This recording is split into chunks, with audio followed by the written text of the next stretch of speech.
This week on Myths and Legends, there are two stories from 1001 Nights, the famous Middle Eastern folklore collection. On the first, we'll see someone ruin their life with something that could happen to any one of us. On the second, we'll see that murder loves company. The creature this week is a snail snake from Japan, who loves sake and the smell of burnt hair.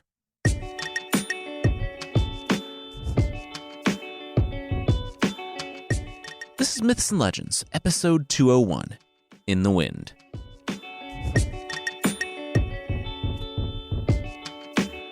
This is a podcast where I tell stories from mythology and folk. Wait, what's a podcast? The Sultan asked Scheherazade. The Sultan's wife / storyteller rolled her eyes. What she was going to say was that some of the stories she told were incredibly popular stories that you might think you know, with surprising origins, and others are stories that might be new to you, but are definitely worth a listen. Did that intro change? I feel like that intro changed at some point, the Sultan asked. Scheherazade took out her notes. To catch them up, she was Scheherazade, the storyteller for 1001 Nights. You mean one night, right? Because my wife cheated on me, and so, to avoid having my heart broken again, I marry a woman each night, and then kill them the following morning, so they can't hurt me. Yeah, Scheherazade said. But she had found a little trick. She told a story each night, not finishing it, and leaving him wanting more, so he wouldn't execute her. You what now? The Sultan said, looking up from his plate of dates. Nothing, Scheherazade said. Anyway, let's get started on tonight's stories. The first one is that of a merchant with a problem I think we can all relate to.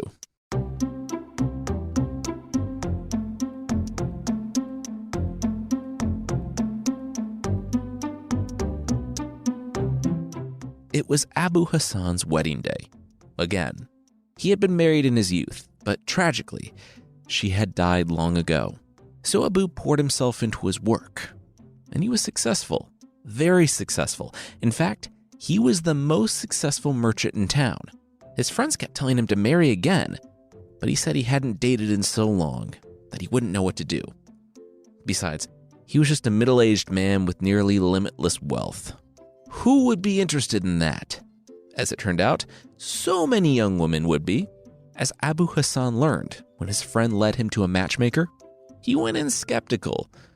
But after he met with the most beautiful young woman he had ever seen, he knew that he was in love. He started planning the wedding. It was in Abu's mansion. He invited his friends and his foes. He had rice of 5 different colors, sherbets, walnuts, pistachios, almonds, and a camel calf roasted whole. Yeah, it was a classy night. Over the course of the night, the bride wore 7 different dresses, and as things were starting to wind down, she found him, sitting at the table in the middle of all of his guests. She told him that she would be in their bedroom. Don't be long. As she walked off to go get ready, Abu reclined at the table. Wow. He had been really blessed. All of his friends, the whole town here to celebrate their marriage, a wonderful feast, beautiful wife who he loved deeply. He couldn't be happier. He turned to his friends, his family, the governor, and told them to stay as long as they wanted. The servants would let them out. As for Abu, he needed to go spend some time with his wife. He pushed back the chair and started to rise. Then he realized he was in trouble. He felt the rumble at first, deep inside. He thought it might just be that, just a rumble from the feast. And it was that. And so much more. It caught him as he was halfway between sitting and standing, when the muscles that would have gone to stopping it were engaged, helping him rise. He felt it, and he knew there was nothing he could do to stop it. Yes, Abu Hassan farted. It exploded out of him, and all around, the crowd of hundreds fell silent as the sound rippled off the walls, filling the room. The 3 or so seconds that it did last felt like an eternity to Abu, and at the end, Abu was still halfway between sitting and standing. His face beet red.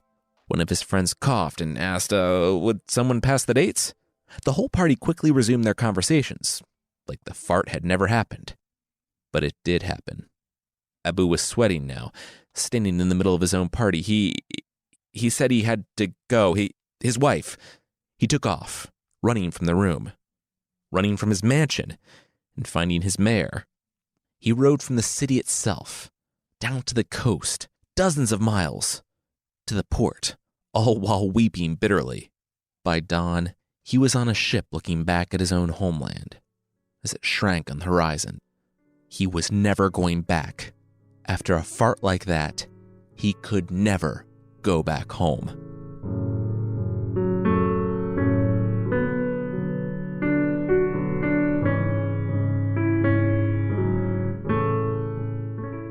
He landed in Kolkata, India, the farthest from the Arabian Peninsula that a ship would take him. Maybe, here, he could outrun his shame.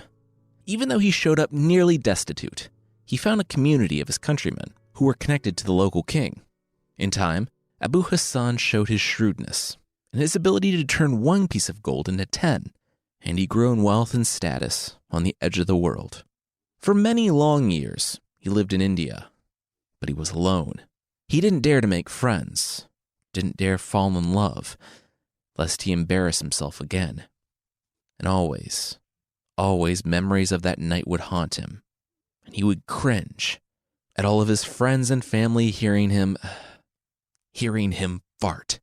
Still, time dulls even the worst memories, and soon his longing for his wife and his home was stronger than his memory of that terrible night. It had been nearly 10 years since his wedding night, but Abu knew if he ever wanted to be able to look himself in the mirror again, he had to go home. He had overreacted, he told himself. And this is me speaking. I don't know about you, but sometimes I think back to the embarrassing things I've done or said in the past and cringe. But the thing is, I'm probably the only one who remembers any of those things, and I'm just like torturing myself. Abu might have had that same thought. It had been a wedding 10 years ago. What were the odds that anyone remembered that night? He couldn't find a ship to his own city, so he landed in Al-Mukalla in modern-day Yemen. There, he made his way overland to his hometown of Kaukaban, over 500 miles inland. He braved hunger, thirst, and fatigue. He outran ghouls and lions and killed snakes. Finally, in rags, he arrived at the gates of his city. Seeing it there, though, those old memories came flooding back. Of that night. Of that fart. So he didn't go in. It helped that, in his state, he looked like a wanderer, a monk. People gave him alms, and he accepted them at the city gate, but he didn't go in. He paced around the outside of the city for 7 days, fortifying himself to go and find his old life, go up to his old mansion, the one that still shined on a hill, and see his wife, the one he had left waiting in their marriage bed. He was being ridiculous, he told himself. No one remembered. Wars and drought and a million other cares had intervened in 10 years to wipe the memory of his fart from that city. Tomorrow he would go in. Tomorrow he would pick up the pieces of the life that he had run away from. He slept on the street that night, among the others that couldn't live inside the city, and, huddled up under a blanket next to a hut, he heard a mother and daughter talking. He smiled. He wanted kids. Maybe there was still a chance for that. Inside the hut, the mother told her daughter to get ready for bed. But the girl wanted to know about the day she was born. Her friend was going to read her fortune for her the next day. Her mom rolled her eyes. Stop stalling. She knew what her birthday was. Go to bed. The girl really wanted to know, though, if her mom was sure that it was that day, not the next or the day before. Her mom took a deep breath. Yes, of course she was sure. Not only was it the day her daughter was born, but no one would ever forget that day. That was the day that Abu Hassan farted. Outside, the pair heard a scream, and then weeping. They went to the door of their hut to see some random beggar, some monk, running through the streets, crying, His fart had become a date. It would last forever. Ah! They shrugged and went to bed. Abu Hassan retraced the path back to the docks, boarded a ship, and lived in fart-imposed exile in India until the day he died.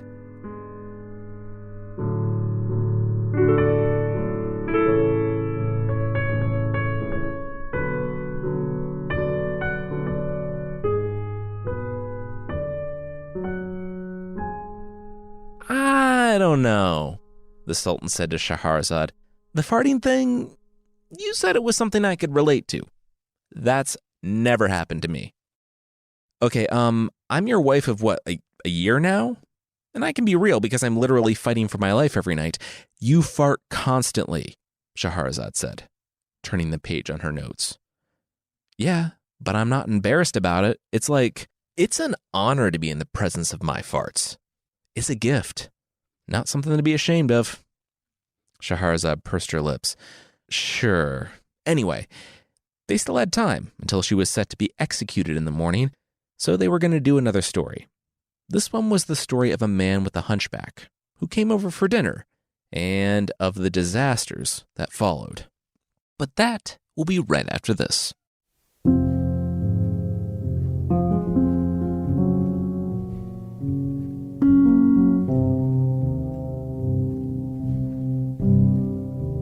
The tailor heard the music from outside his shop. He gasped. Yes! He dropped the needle and thread and rushed out, shoving open the door. A hunchback! Yes! The man outside said, yeah, he was a person with a hunchback. What's up? The tailor said that he was so honored that a hunchback would come to his shop and entertain with his funny little dances. Person with a hunchback, the man corrected, standing there swaying. He looked back. There was shouting. And what, you think I just dance around to debase myself for your amusement? The tailor was confused. You don't do that? No, not for free at least, the man said, and went back to glancing around nervously. Oh, okay, well, how much money do private shows go for? The tailor asked. The performer cocked an eyebrow. More than the tailor could afford. And then he looked at the tailor. Is what I would say if you weren't holding out so much money in your hands right now. Wow. He snatched the money and said they should go inside. They did go inside, and the jester started a show, and the tailor loved the likely extremely demeaning performance. And at the end of it, the tailor said that his wife needed to see this.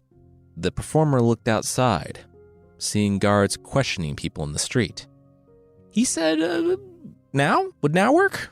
Let's do now. They'll do another one for free. But could they leave out the back? When the man with the hunchback arrived at the tailor's house, it was just about evening. The man was beaming. He took the performer's coat and asked if he was hungry. The man with the hunchback said he would never turn down a free meal. And soon, all three were sitting down at the table. So, the tailor's wife asked, how'd you get into the offensive dwarf performances business? Must be so exciting.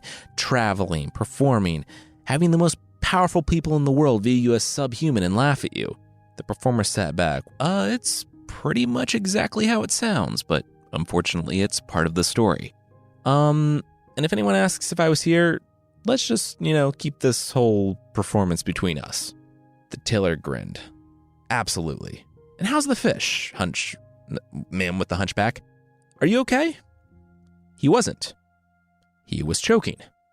Immediately, the tailor rose from the table. What would they do? Hit him hard? They hit him hard on the back. It didn't help. And soon, the performer lost consciousness, slamming his head on the table and dropping to the floor. He had turned blue. The tailor, his first aid training being lacking, slammed on the man's chest a half a dozen more times before giving up. Oh no, he was dead. All right, what are we going to do? The wife said, transfixed on the body of their visitor. Why don't we just go to the police? The tailor said, making for the door. His wife slammed the door in front of him. No. Bad idea. Maybe that made sense before the tailor pummeled the poor man. But now, it looks like murder. They had to get rid of the body. The tailor peeked out the window. Well, getting him out of the city was a non-starter. There were guards at the walls, and the tailor was not cut out for this. Then the woman snapped her fingers. They would take him to the doctor. The tailor cocked an eyebrow. The doctor? But he's already dead. The woman smiled. Exactly. Just down the street, there was a new doctor who had set up shop. He was a Jewish man. He was slowly building his patient list, but he wanted to have more. He was new in town and didn't know many people. So as such, he was the ideal person to pin the crime on. It was all the more perfect because of how his office was set up. He was still starting out, so he got a cheap basement office underneath his home. Hi, I'm a new patient, the tailor yelled up through the door. I'm really sleepy and ill. So sick. I think I'm just going to lie down out here in the street. Please come quickly. I don't feel well. The tailor's wife gave him a thumbs up, and they ran away. The doctor was ecstatic for a new patient, for any patient really, and yelled to his assistant to wake up. It was happening. He yelled to the tailor that he would be right there, but the tailor was already gone, having propped the performer with a hunchback up against the door to the office. The doctor was in such a hurry that he asked his assistant to bring the light, and as such, he was running around in the dark, rushing to come to his patient's aid as quickly as possible. He opened the door to his office and heard a tumble. He didn't know what it was until his assistant arrived, and he looked down the stairs. It was his patient, crumbled and bruised at the bottom, not moving. The doctor gasped. Oh no! He turned and grabbed his assistant, quickly shutting the door.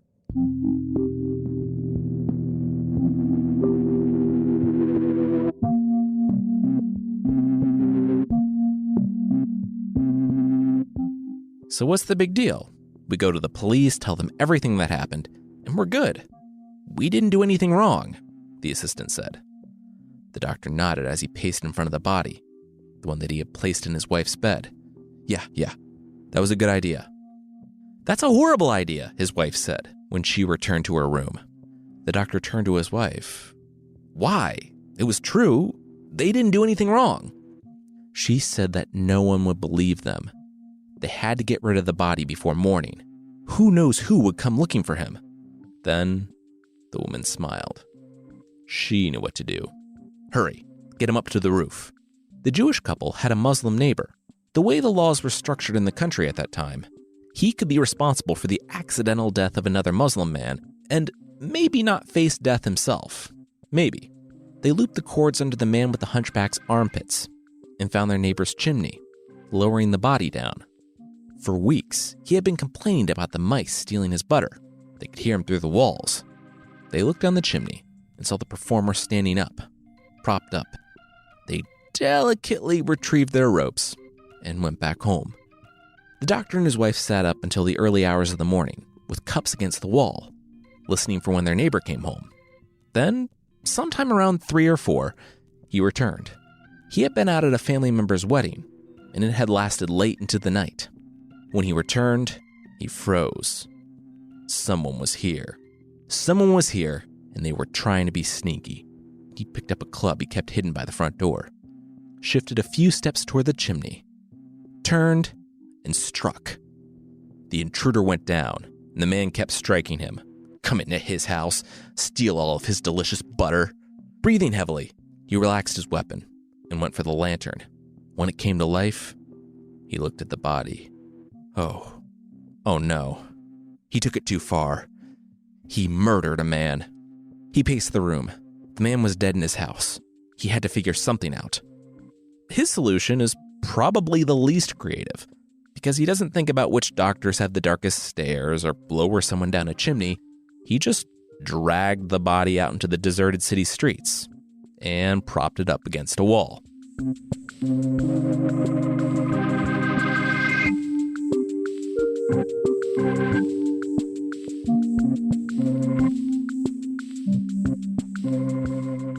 The rich Christian merchant took another swig and looked outside. It was very nearly dawn. Almost time now. He overdid it last night, because at some point last night had become this morning. He had some friends over for a feast, and they had kept the party going. They had snuck out less than an hour ago, and the merchant should have gone with him. Now, he had to wait till morning prayer if he wanted a bath. If he was caught in the street drunk, he could kiss his job at the palace goodbye. He saw people filtering out of their homes to go to the mosque. Almost time now. Then, he took one final swig, because why not, and stepped from his home. He moved quickly, stepping through the streets, and not making eye contact with anyone, staggering around and thinking he was really selling this being sober thing. Then, someone accosted him. He came from nowhere and hit the merchant. The merchant didn't need to think about it. He pushed the man back and punched him in the face. The man, who looked like a man with a hunchback, dropped to the ground and, forgetting this whole thing about sneaking to the bath drunk, the merchant started kicking the thief on the ground while yelling out for the police. The policeman yelled for the merchant to step back, but the Christian pointed at the man on the ground. "He tried to rob me." "Well, you got your revenge," he said, and sniffed. "Ugh. Go on, then." "You," the policeman said to the man on the ground. "Get up." The man didn't respond. "Serves him right," the Christian man sneered. But the policeman grabbed the fallen man's hand, but the man on the ground didn't respond. The policeman looked up in shock at the merchant. This man was dead. The merchant, a Christian, had murdered a Muslim. The policeman yelled for help, and the merchant was arrested. The merchant came to grips with the sobering reality as he sobered up in the prison. He was one of the Sultan's purveyors, so he had connections. But they fled him when it was revealed that he had gotten drunk and beaten a man to death in the street. Worse yet, the man he had killed, he learned, was one of the Sultan's private jesters, one that had escaped last night. They tossed the merchant before a judge mid-morning, and the case was a simple one. The merchant, a Christian, had murdered a Muslim man. The law was clear. The murderer would be put to death. Because of the defendant's status, they went to the Sultan to confirm, and he said that there was no pardon for a Christian who killed a Muslim. They should do their duty. So the gallows were erected, and they sent criers to proclaim in every street that a Christian was to be hanged for murdering a Muslim in the street. It was mid-afternoon when the merchant was led from the prison, the crowd jeering and yelling at him. He said a short prayer himself as he climbed the gallows, and the executioner looped a cord around his neck. Then the crowd fell silent. All but one, that is. Out in the crowd, a man was rushing toward the gallows. Stop! He did it! He murdered the Sultan's jester." The crowd heard his admission and parted to let him approach the gallows. And the executioner, he told the magistrate present the story of how he had found the jester in his home that night, stealing his butter. He beat him with a club, but when he discovered that he killed the man, he dragged the body into the street, where it must have fallen on the purveyor, who thought that he was being attacked. The man said he killed the jester. He should be on the gallows. It was bad enough for him to have the death of an intruder on his conscience, but he couldn't bear an innocent man being executed for his crime. The magistrate looked to the merchant, 2 seconds away from twisting in the wind, and the man shrugged. The merchant said he had no idea what was going on. The magistrate took a deep breath and ordered the Christian to be set free. The Muslim man would take his place on the gallows. The merchant took off as soon as he was free, not waiting around for someone to change his mind, or mention that he had been drunk in public this morning. As the replacement stood at the gallows, they looped the rope around his neck. The executioner looked at the magistrate. Should he, say anything or just do it? This was a different guy, right? Then, more shouting from the crowd. It was a doctor. It was the Jewish doctor from the night before, barely able to control his trembling. He asked them to let the man down. It was his fault, and his fault alone. He told the tale of how he had lowered the victim by his armpits down into the home of the man on the gallows, so that he would attack him when he returned home from a wedding. The man with the hunchback was already dead. The doctor had accidentally knocked him down a darkened stairwell after he showed up for help. The doctor had killed him. The man on the gallows was innocent. The executioner looked at the magistrate, who asked him what he was waiting for. The man had just confessed to the crime.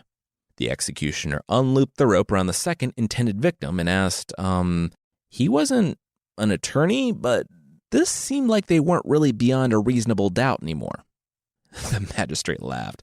This was the Middle Ages, bud. Reasonable doubt means if I reasonably doubt you're following my orders, you'll be up there too. That's not what that means, the executioner mumbled as he looped the cord around the doctor's neck. Sorry, he said to the doctor, who was barely holding it together. All right, let's get to it, the magistrate boomed, and the executioner nodded solemnly. And, his shoes untied. 1 minute.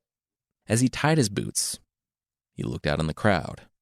He finished up, rose slowly, and by the time he had walked over to the lever, he looked out in the crowd again. Anyone? Nope. Going once, going twice. Stop! He heard a scream. He smiled. There it is. It was the tailor and his wife, standing in front of the crowd. They did it. They killed the man with the hunchback. This was all their fault. The executioner preemptively let the doctor go, while the magistrate listened to their story of the man with the hunchback, who had evidently been on the run in front of his store, and the private show. He heard of the dinner and the choking, and finally, the attempt to frame the doctor, who was new in town. It was all their fault. All my fault, the tailor said, tears in his eyes. He said he forced his wife to do it. She wanted to go to the police the moment the man died.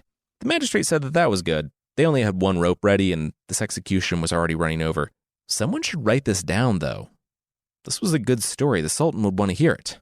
Maybe sprinkle some dialogue and some deeper characterizations. It was good stuff. All right, let's watch this guy swing. The executioner looped his rope around the tailor's neck, and since this was the only story that began with a fully conscious victim, he was content that justice was being done. He pulled the lever, and the tailor dropped. The executioner grimaced as, dangling on the line, the tailor fought it. Ugh. He was a professional. This was embarrassing. He hadn't tied the rope correctly, it hadn't been positioned the right way, and the tailor would have a long, terrifying, and painful death, strangling at the end of the rope. Wait, are you serious? The man heard the magistrate say. He turned around. A messenger was whispering in his ear. The whole thing? All right. The magistrate turned to the executioner. Cut him down. The executioner didn't wait to ask why, and rushed to the man slowly being strangled by the botched hanging. It was a tense several seconds, as the executioner feverishly sawed through the cord with his sword, but soon the tailor dropped. His wife rushed to him, loosening the cord from his neck. He looked up. What was going on? The judge said that, I guess the Sultan of China doesn't like how sloppy this is. He was getting updates about all the stories and says that we can't try to execute 4 different guys after only having a trial for 1. Plus, he likes stories, so he wants you all to come and tell him this weird story. The 3 people said that this had been extremely terrifying and, the Sultan wasn't asking. Got it. The magistrate told the guards to track down the Christian merchant, and they would all meet at the palace.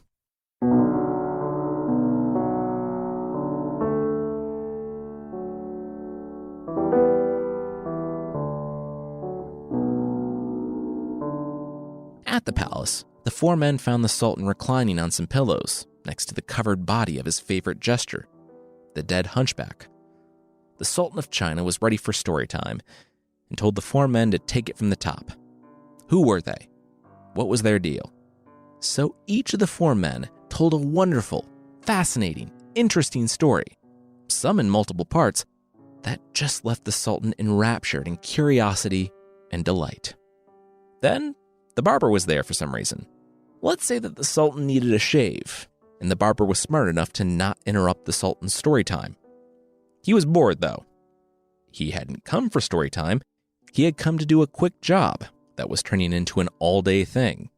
Sometime around mid-afternoon, the barber lifted the corner of the sheet, covering the jester. At the conclusion of the tailor's life story, as the Sultan was about to command him back to the gallows to pay for his crime, everyone in attendance heard a cough. They turned to the table where the jester was laying, to not find the rapidly decomposing body, but the jester, sitting up, rubbing his throat, and the barber holding a bloody fishbone. Everyone was shocked, and the Sultan asked how this could be. The barber said, just, basic medical care. The fishbone was still in there, but being beaten by the tailor trying to get it out, tossed down the stairs, beaten with a club, and then punched in the head certainly didn't help. In fact, he should really get some medical attention. The Sultan said that the barber would be honored, but first, he wanted to know the great healer's story. The barber said that they should really probably get this man to a hospital. Seriously, it's not normal to be unconscious for over 12 hours. As the jester was being dragged away by the guards for escaping, the Sultan just laughed. He told the barber to relax. All of this, "Oh, I feel so bad, I'm falling over, I need to see a doctor," it was one of the jester's bits. Seriously, though, out with your story. The barber looked at the man with the hunchback who, really needed to go to the hospital, swallowed hard, and told his story.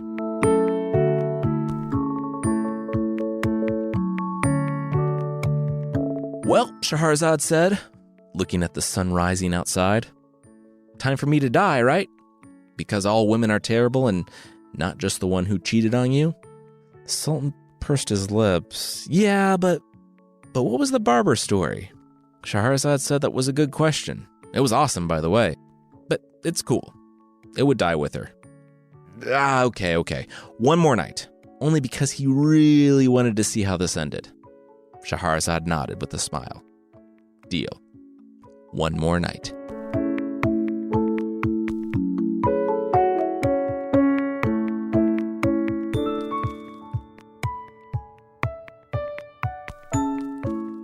That's it for this week. Next week, we're back in the grim fairy tales, with yet another reason why you shouldn't leave your children alone in the dark forest, and how, if your bread is in the oven and screaming, you might actually be having a really good day. If you'd like to support the show, there's still a membership thing on the site. For less than the price of an umbrella hat, yes, a hat that's also an umbrella, but like one that's really big and won't drain properly, you can get extra episodes and ad-free versions of the show that aren't a 3-foot wide hat that will soak anyone you try to talk to. Check out support.mythpodcast.com for more info on the membership.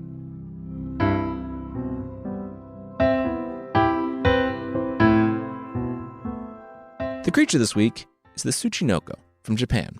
Meaning child of hammer, the Tsuchinoko is a 1 to 3 foot long snake, slug thing. I've read that due to their shape and size, sometimes they resemble beer bottles. Most pictures depict it as like a slug-shaped snake. And unlike most of the creatures of the week, this thing has a bounty on its head, like a real-life bounty. If you can take a photo or want to try to wrangle a 3 foot long muscly snake, you can net a total of 30 million yen, or $300,000.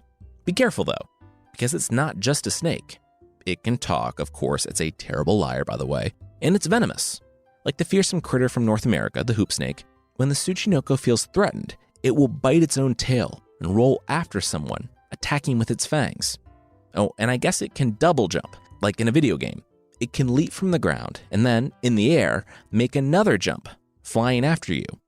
$300,000 is a lot of money though, so I wouldn't blame you if you wanted to attract this slug snake. They have very particular tastes and are attracted to the smells of miso, dried squid, and burning hair. Oh, and they love alcohol, so pour out a bottle of sake for them and just wait. They live in the woods or mountains, and if you can catch them sleeping, even better. They're very bad snorers, and they'll lead you right to them.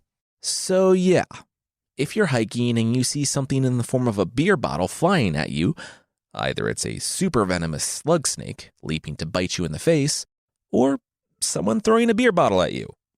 Either way, you're not having a great day.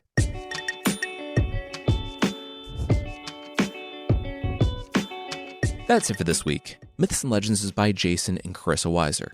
Our theme song is by the band Broke for Free, and the Creature of the Week music is by Steve Combs. There are links to even more music in the show notes. And I want to say thanks again to BetterHelp for sponsoring us this week. Is there something interfering with your happiness or preventing you from achieving your goals? You should really check out BetterHelp. They assess your needs to match you with your own professional, licensed therapist, and you can start communicating in under 48 hours. Visit betterhelp.com/myths. That's BetterHelp and join the over 1 million people who have taken charge of their mental health with the help of an experienced professional. In fact, so many people have been using BetterHelp that they are recruiting additional counselors in all 50 states.